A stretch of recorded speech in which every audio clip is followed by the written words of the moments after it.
दोस्तों, हर व्यक्ति अपने किसी भी उम्र के पड़ाव में सबसे ज़रूरी होता है दिमाग को शांत रखना। बड़ी सक्सेस पाने के लिए, स्टूडेंट लाइफ में सफलता पाने के लिए सबसे ज़रूरी है आपका दिमाग कितना शांत है।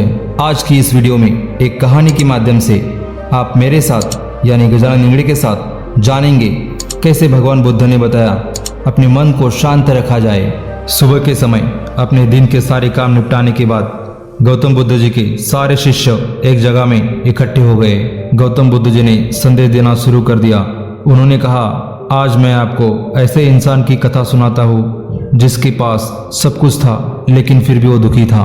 गौतम बुद्ध बोले, एक नगर में एक सेठ रहता था। उसके पास लाखों की संपत्ति थी, बहुत बड़ी हवेली थी, नौकर चाकर थे, फिर भी उस सेठ के मन में शांति नहीं थी।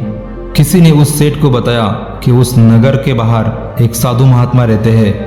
वे लोगों को एक ऐसी सिद्धि प्रदान करते हैं जिससे लोगों को मन चाहिए वस्तु मिल जाती है। एक दिन वो सेठ उस साधु महाराज के पास पहुंचा और प्रणाम करके निवेदन किया, मेरे पास धन की कमी नहीं है, फिर भी मेरा मन अशांत रहता है। आप एक ऐसा उपाय बताइए जिससे मेरा मन शांत हो जाए।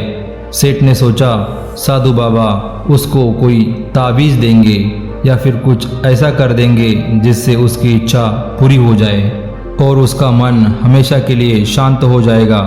लेकिन साधु महाराज ने ऐसा कुछ भी नहीं किया, बल्कि अगले दिन सेठ को धूप में बिठाए रखा और खुद अपने कुटिया में आराम से बैठ गए।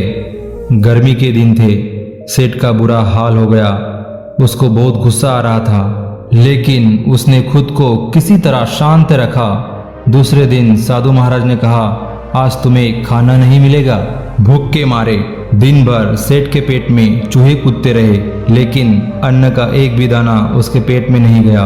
और उसने ये भी देखा कि साधु महाराज तरह तरह के पकवान उसके सामने बैठकर बड़े आनंद से खा रहे हैं। सेठ उस रात बहुत परेशान रहा, वो बिल्कुल सो नहीं पाया।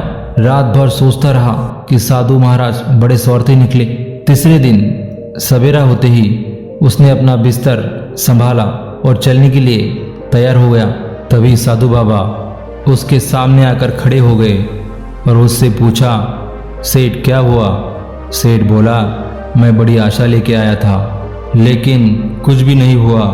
उल्टा मुझे ऐसी मुसीबतें उठानी पड़ी जो मैंने अपनी जिंदगी में कभी नहीं उठाई, इसलिए मैं जा रहा हूँ। साधु महाराज मुस्कुरा के बोले, मैंने तुमको इतना कुछ दिया लेकिन तुमने कुछ भी नहीं लिया।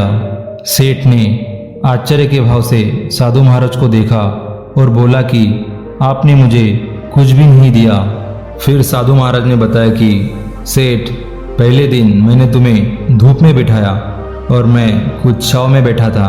तब मैंने तुम्हें बताया कि मेरी छाया तुम्हारे लिए कोई काम की नहीं आ सकती, लेकिन तुम्हें ये बात समझ में नहीं आई। फिर मैंने तुम्हें अगले दिन भूखा रखा और खुद अच्छी तरह से भोजन किया। उससे मैंने तुम्हें यह समझाया कि मेरे खाने से तुम्हारा पेट नहीं भर सकता। सेठ, याद रखो, तुम्हें मेरी साधना से सिद्धि नहीं मिलेगी। तुमने अपना धन अपनी मेहनत से कमाया है और शांति भी तुम्हें अपनी मेहनत से ही मिलेगी। सेठ की आंखें अब खुल गई थी।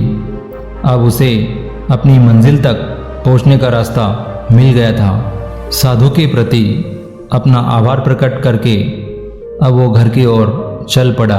इसीलिए दोस्तों, बाहर की शांति के बजाय आंतरिक शांति ढूंढने की कोशिश कीजिए, आपको सफलता ज़रूर मिलेगी और आप हमेशा के लिए अपने जीवन में शांत और समाधानी रहोगे। आशा करता हूँ दोस्तों, इस वीडियो को सुनने के बाद आपको बहुत कुछ सीखने को मिला होगा। यदि चैनल पर नए हो तो कृपया करके चैनल को सब्सक्राइब करना न भूलें। धन्यवाद।